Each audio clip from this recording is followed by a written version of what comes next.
সম্মানীয় দর্শক, আমার সুপ্রিয় দর্শক, আশা করছি আপনারা সবাই ভালো আছেন।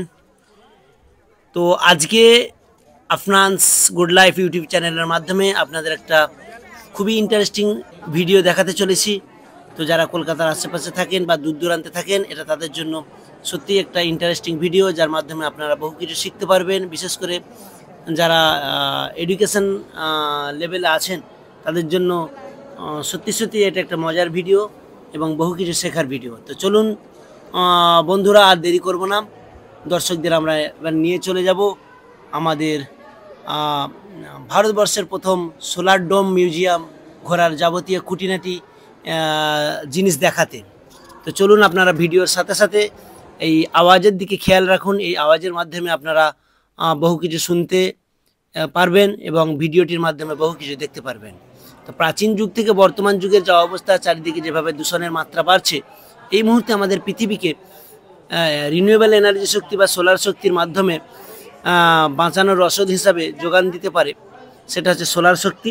তো সোলার শক্তির মাধ্যমে আমরা বিভিন্ন রকম ইলেকট্রনিক্স, ইলেকট্রিক্যাল অ্যাপারেটাস ইউজ করতে পারি, যেটা সম্পূর্ণ দূষণ ফ্রি এবং বহুদিন পর্যন্ত চলতে পারবে এই এনার্জি।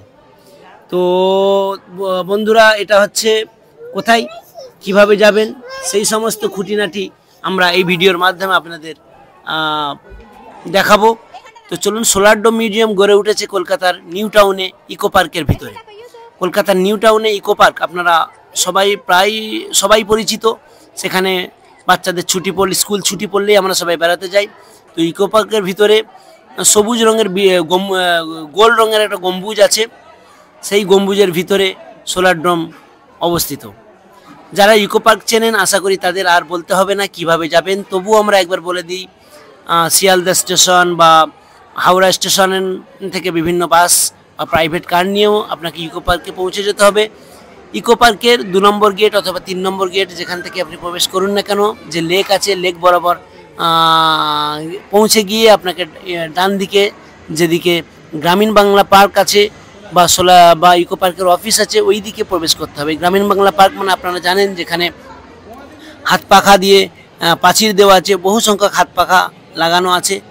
সেইখান থেকে গ্রামীণ বাংলার পরেই সোলার ড্রোমে প্রবেশ করা যেতে পারে। তো সোলার ড্রোম কখন খোলা থাকে, সেটা মঙ্গলবার থেকে রবিবার সকাল 11টা থেকে 7:30 মানে সন্ধ্যা 7:30 অবধি খোলা থাকে, সোমবার বন্ধ থাকবে। এবার আপনি জানতে চাইবেন সোলার ড্রোমের প্রবেশ মূল্য কত। 3 বছরের নিচে বিনামূল্য, 3 বছরের উপরে 200 টাকা, ছাত্রছাত্রীদের জন্য 100 টাকা, আর আপনি যদি রোবটকে গাইড হিসাবে রাখেন তাহলে 100 টাকা। সমগ্র সোলার ড্রোম মিউজিয়াম 6টা ফ্লোর বিশিষ্ট, L0 থেকে L6 অবধি। প্রতিটা তলাতে বিভিন্ন বিষয়ের উপর 3D শো, বিভিন্ন মডেলের উপর ভিত্তি করে গোটা মিউজিয়ামটা গড়ে উঠেছে। সোলার মিউজিয়ামটি গড়ে উঠেছে 2000 শুরু হয়েছে এই গত নভেম্বর মাসে 2.89 একর এলাকার উপরে। উচ্চতা প্রায় 27 মিটারের মতো এবং বহু সংখ্যক সৌর প্যানেল দিয়ে তৈরি। কোনোটি 150 বা 200 ওয়াট বিদ্যুৎ জেনারেট করতে পারে, যা প্রায় সমগ্র সোলার ড্রোম 180 কিলোওয়াট মতো নর্মাল দিনে বিদ্যুৎ উৎপাদন করতে পারে। তো এই সোলার ড্রোমে আপনি বহু কিছু পাবেন। সোলার ড্রোমের ভিতরে gallery, screen projector, seminar hall, planetarium, marine aquarium এবং 360 ডিগ্রি ভিউ পয়েন্ট সহ বিভিন্ন আকর্ষণ রয়েছে। এটি নবায়নযোগ্য শক্তি সম্পর্কে জনসচেতনতা বৃদ্ধি এবং শিক্ষার উদ্দেশ্যে নির্মিত হয়েছে। তো আপনারা এই ভিডিওর মাধ্যমে বহু কিছু দেখবেন এবং আশা করছি বহু কিছু শিখতেও পারছেন। তো যারা এখনও যাননি বা যাওয়ার সুযোগ হয়নি, তারা ভিডিওর মাধ্যমে দেখতে পারেন, অথবা ইকো পার্কে গিয়ে সোলার ড্রোমটা আপনারা দেখতে পারেন। তো আর দেরি না করে বন্ধুরা, যারা আপনারা ভিডিও দেখলেন এবং অন্যান্যদের জানাতে চাইছেন সোলার ড্রোম আসলে কি, তারা এই ভিডিওটি বারবার শেয়ার করতে পারেন আপনার বন্ধুবান্ধব মহলে বা প্রিয়জনের কাছে, যাতে তারাও সোলার ড্রোম সম্পর্কে অবগত হয়।